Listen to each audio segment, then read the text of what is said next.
এই তো গাইজ আমি হচ্ছে আজকে ইফতারি বানাচ্ছি বেশ কয়েকদিন পরে আমার আব্বুর জন্য, কিন্তু আমার আব্বু তো বলতেছে এগুলা খাবে না।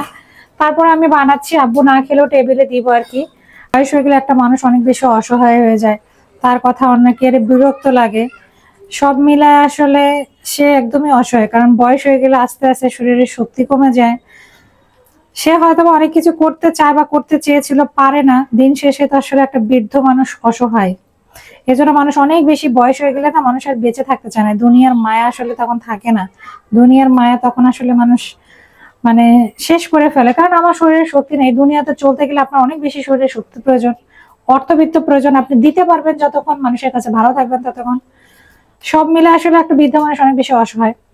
তো যাই হোক, আব্বুর জন্য অনেক বেশি দোয়া করবেন। আর আব্বুর জন্য আমি পেঁয়াজও বানাচ্ছি, তারপরে এক দুটা খেলেও আমি অনেক শান্তি পাবো। আর আব্বু এগুলো খেতে পারে না, অনেক বেশি গ্যাস হয় তো। বিসমিল্লাহির রহমানির রহিম। নরমালি এগুলো শুধু আব্বুর না, আমাদের মতো মানুষ। হ্যাঁ, বড় বার্থডে কালকে। তোমাকে সারাদিন এখানে বার্থডে চলবে আর বার্থডে শেষ হবে না? সকালে সকালে করলা ছোট বার্থডে। হ্যাঁ, অনেক খুশি। তো গাইস এই তো পেঁয়াজু বানাচ্ছি ইফতারের। এই সরো মুখে তেল যাবে, সরো। তোমার জন্য, হ্যাঁ তোমার জন্য সব কিছু। আম্মুর বাবার জন্য। তো এদিকে বানাচ্ছি তাড়াহুড়া করে, কারণ প্রায় আজান দেওয়ার কাছাকাছি।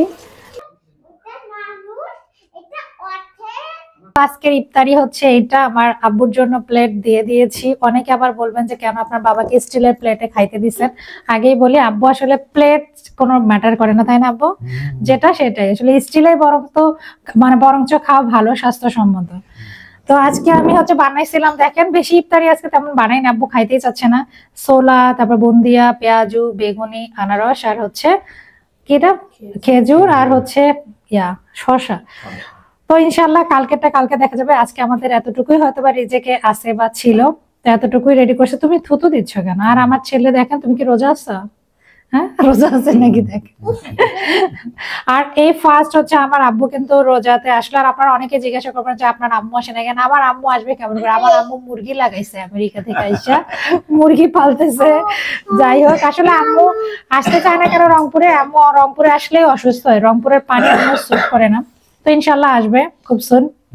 পারে না,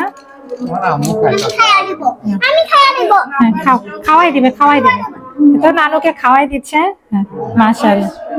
নাপা এক্সট্রা দিব এখন আব্বু? হ্যাঁ। আর আব্বুর অনেক জ্বর আসছে, জ্বরের কারণে না আব্বুর রুচি নাই, খাইতে পারতেছে না। খাওয়াই দিচ্ছে আমার ছেলে। মাশাআল্লাহ। বাবা তুমি অনেক বড় হও, বড় হয়ে সবার সেবা করবা। হ্যাঁ বাবা, হ্যাঁ ঠিক আছে। তো আমার বাবা এখন ইফতারি করবেন। তো সবাই ভালো থাকবেন, আল্লাহ হাফেজ। আমরা এখন ইফতারি করি, টাটা।